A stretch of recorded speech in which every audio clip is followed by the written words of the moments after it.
I was the best man at my best friend's wedding, but accidentally became the leading man in his wife's romantic comedy without my consent. First off, no, I'm not trying to steal anyone's wife. I want silence. I want to open Instagram without seeing a heart reaction to my dog's bath time pics, followed by a text that says, "Imagine if that were our dog." So here's how this slow-motion train wreck began. The setup. I've known Dave since 6th grade. We bonded over a shared fear of dodgeballs and a mutual hatred of Coach Jenkins. We've been best friends ever since. So when he asked me to be his best man, I said yes before he finished the question. I took the job seriously. I planned the bachelor party, helped pick out the suits, even practiced how to stand without looking like I had to pee. And knowing Dave like I do, specifically his talent for forgetting literally everything, I also wrote backup wedding vows. Just in case, as a joke. A hilarious, not at all serious joke. I thought I'd maybe read them at the rehearsal dinner for a laugh, or at the very least use them to roast him in my speech. The ceremony. Everything's going fine. The sun is shining, the guests are dressed to the nines, the bride, Lana, looks like the concept of Pinterest threw up perfection all over her. I'm standing up there beside Dave, trying to remember which pocket has the rings and which one has the emergency gum. Then it happens. The officiant looks at Dave and says, "Now, Dave, if you'll share your vows." Silence. A long, awkward silence. Dave pats his pockets.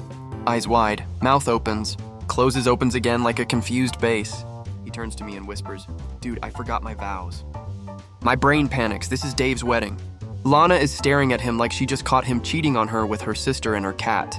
We cannot go down like this, so I step in. I laugh and say, "Good thing I wrote some backup vows, just in case."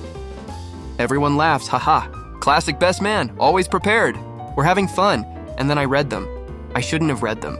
Because apparently, I'm Nicholas Sparks when panic writing under pressure. The vows I accidentally wrote to another man's wife.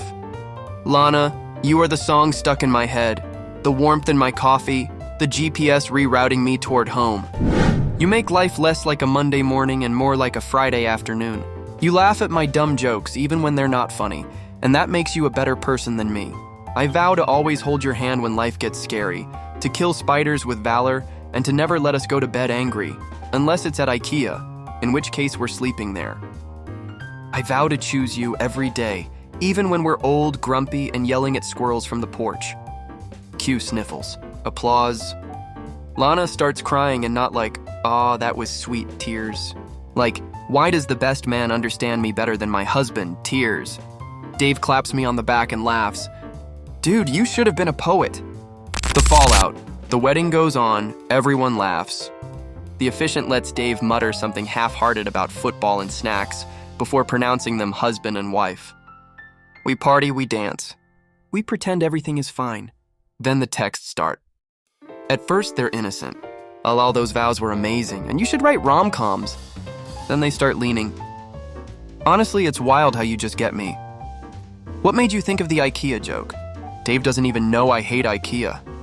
Then they get weird. Do you ever think about the timing of things? Like, if we met first? Do you believe in soulmates? Like actual ones? Lady, I met you at your bachelorette party. You made me hold your purse while you threw up outside a Chili's. That is not the origin story of a romantic epic. I tried to play dumb. I tried the haha or so funny tactic. I even replied with random trivia to confuse her. Did you know shrimp can't swim backward? Didn't help. It escalated. The confrontation. I finally met up with Dave a couple weeks ago. We got beers, chatted about football. Then I said, "Hey buddy, how's married life?" He grinned. "It's great, she's super into me lately." Keeps saying she feels like she married a poet. Not sure why, I choked on my beer. Turns out she copied and pasted my vows into a handmade scrapbook she gave him for their 1-month anniversary. I have become the ghostwriter of his marriage. The Cyrano de Bergerac of this absolute emotional sitcom. The present day, she still texts. Not every day, but enough to keep me living in fear. I've started calling her the rom-com reaper. I check my texts like a man checking for landmines. My phone vibrates and I flinch. I considered telling Dave, but what do I say? Hey, your wife is emotionally cheating on you with me because I write a good IKEA joke?